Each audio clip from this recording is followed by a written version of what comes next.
Good morning. Thank God for this day that He has given unto us. We welcome you to our channel that we may continue getting more enlightened as we discuss more matters concerning our spirituality. Today's topic is about faith. We are going to hear how we can go about our faith. We are going to read from the book of Hebrews, chapter 11 and verse 1 and also verse 6. It says, "To have faith is to be sure of the thing we hope for, to be certain of things we cannot see. No one can please God without faith, for whoever comes to God must have faith that God exists and reward those who seek Him." The word of the Lord. Faith is a bit broad topic, and we are going to unfold it maybe bit by bit, or we are going to get to understand the thing that we are going to discuss today. May God help you. Faith, as you have heard from the book of Hebrews and verse 1, it says is the sure of the things that we hope for. But those things, we cannot see them, meaning they are not something that our physical eyes can see. Also, it's not something that is tangible. And verse 6 is telling us that we cannot please God without that faith. So even though we can't see it, even though we cannot touch it, but it is important that we still hold on that faith. We still hold on that thing that we are not able to see. And we have heard that it is the faith, verse 1, is the thing that we hope for. When we talk of faith, it brings about another thing called hope. Because hope is something that you desire to have in the future. That's why we say, I hope on something. I hope I'm going to get this. I hope I'm going to pass my exams. It's something that in future you trust that you are going to get. And when we bring another thing called trust, it brings about confidence that whatever we hope for, we still trust that God will give us. So when we talk about having hope, we cannot eliminate those two other ones, that is hope and trust, because it means that in the future, in our present time, we are going to get this, and therefore we trust that God is going to grant us. When we talk about faith, we can say that faith is a wheel in itself, just as a car, that it has a steering wheel. It also has other wheels that enable it to move. So in our Christian faith, in our Christian life, faith become the wheel, become the driving force of life, because there is so many things that we cannot tell about in the near future. You can talk, I have faith that I'm going to get healed, but you're yet to get healed. I have faith I'm going to get this. I have faith I'm going to get that. So it means faith is the wheel that enables us to keep moving in our Christian life. And that faith, it means we have so many things that we will not be able to cope with. Faith is also enable us to show not only hope, not only trust, but love. When you love someone, you trust that person. You hope he can help. You hope he can support. So faith is also approval that we really love God. And that's why in the chapter 6, is verse 6 of the chapter 11 of Hebrews, is telling us we cannot please God without that faith. Because we cannot love God if you're not trusting Him. You have no confidence in Him. So you cannot be able to love God, that He is going to help you. So faith becomes paramount, because it is also a sign of love, that we love, and that love is love that is tangible, approvable. It's love that you can approve, or you can prove that I really love God, because we don't have anything to show that we love God, because love for God is not emotional based. It is by proof. I love you because I trust in you. I love you because I hope in you. I have confidence in you. So hope become very, very paramount. Another thing we need to understand about faith as a topic is that faith has another thing called patience and endurance. When we have faith in God, it means we can wait God. We can wait God's time. Yes, nowadays people need instant things, instant cash, instant coffee. I mean instant things. But when we have faith in God, we understand there is God's time. There is the right time that God will do things. He will not do on demand basis. So when you love God, you can give him time to respond to your request. So and when you give him time to respond to your request, it means there is something that you forgo. It means that you are going to endure in waiting for what you are praying for.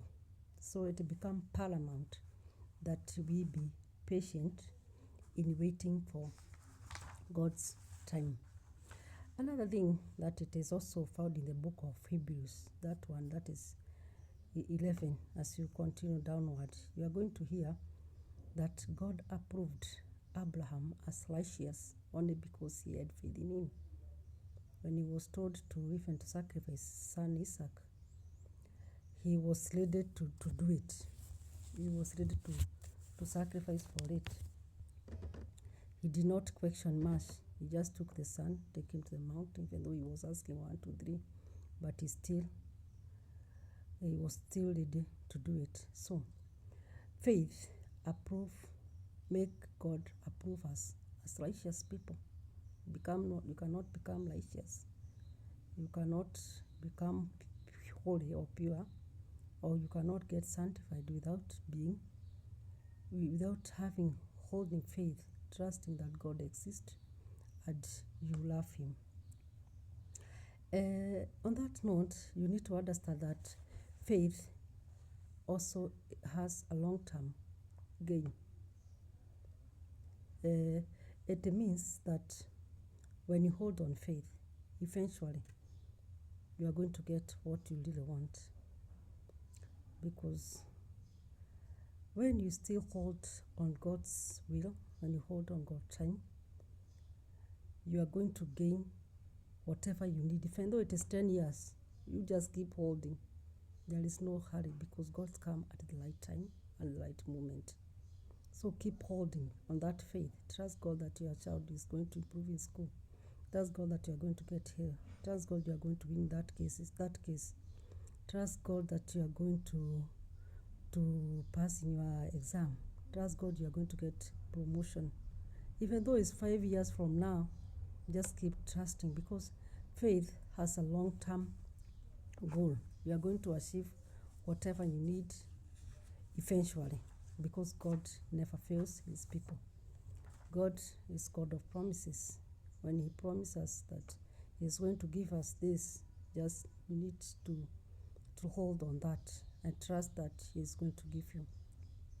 Another thing we need to learn, and this is we are going to get from James 2:14-26, is that faith without action is dead. We need to act on our faith. When we trust God that he's going to give us, be doing something, keep trusting that God is going to give whatever you really want, and then work toward that. Don't say that I'm going to trust God and then you sit back. Do something. Work on whatever area that God has given you. Work in your workplace. Work hard. Wake up early. Do something, because those are signs of faith. Do charitable works, because they are faith without that one. That's why we are seeing it dead. It will not materialize in anything. It will not it will not bear any fruit. So you have to ensure that your faith will not die. And when you do not also hold faith on faith, you can also die physically, because something requires us to stand firm. Maybe you are sick, you need to stand very firm and trust that you are going to get healed.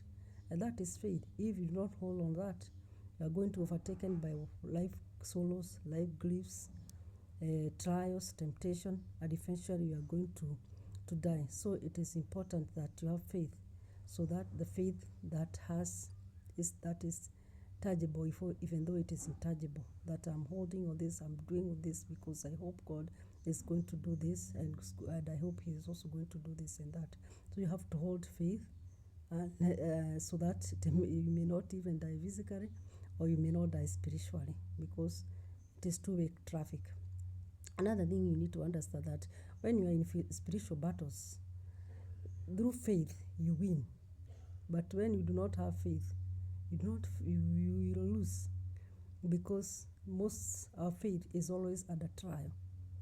Most of the trial that we face in every single day, we overcome by having faith, by mentioning words that are strong and full of faith. I know God will fight for me this battle. I know He is going to fight for me this other battle, and therefore you are going to win. But if you keep fighting yourself, me, I know these diseases will kill me, I know this will not, I will not make it. And that make people who are detrimental, people who are negative, they don't make it in life, because they end up in despair, depression, distress, disorderly, because they do not hold on faith. When they are the spiritual warfare, they are overtaken by grief, they are overtaken by sorrow, and therefore they can even die because of lack of faith, lack of trust, lack of seeing good thing coming in our way, because of saying that faith has also a long-term gain. When people are having faith, they expect good things. When you have faith, you expect that God is going to do great things. You are going to excel in your career. You are going to excel in your business. You are still going to see things working much, because you still hold on that faith that God is able, and you are going to expect good things from Him. So faith become paramount. Faith become vital. Yes, you hear about vital organs. You cannot survive without these organs. So faith is also a vital organ when it comes to a Christian life, because without that faith, you don't expect good things. And when you have faith, you trust God, you trust in Christ.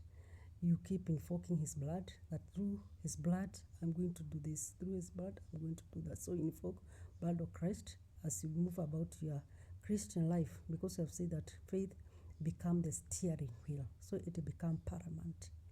And as I conclude this topic of faith, I'm going to talk about something else called dogma. Dogma is unsupported faith, and most of the Christian people hold on this dogma. They trust on things that were made and were created by people who are not well informed, people who are not well enlightened about God matters, and therefore they come up with many things. As we were growing up, there were so many dogmas allowed us. And you see a cat crossing, you should go back, because if you cross, you are going to get an accident. When you see a chameleon, you are going to get this. When you see some type of birds, you are going to see that. But those were dogmas that were there, and maybe some cultures and custom hold those dogmas. But faith is only trusting about God. You eliminate dogmas, because dogmas can lead you to hopelessness. Dogma can lead you, when people hear, if you have this disease, you cannot get healed. When you hear this disease, when you get this disease, you cannot get healed. Those were dogmas, because some people heard that and they were not able to get healed. When you suffer from this disease, you are going to die. So you must be very careful that you may not exchange your faith to a kind of a dogma that will ruin your life completely. Let us deliberate on that you have discussed in a very brief way, that you are going to get more. It will help you to move about your faith, so that you may grow. May God bless you abundantly, and may you have a successful Christian life full of figure and spirit, that God may lead you until eternity. Thank you.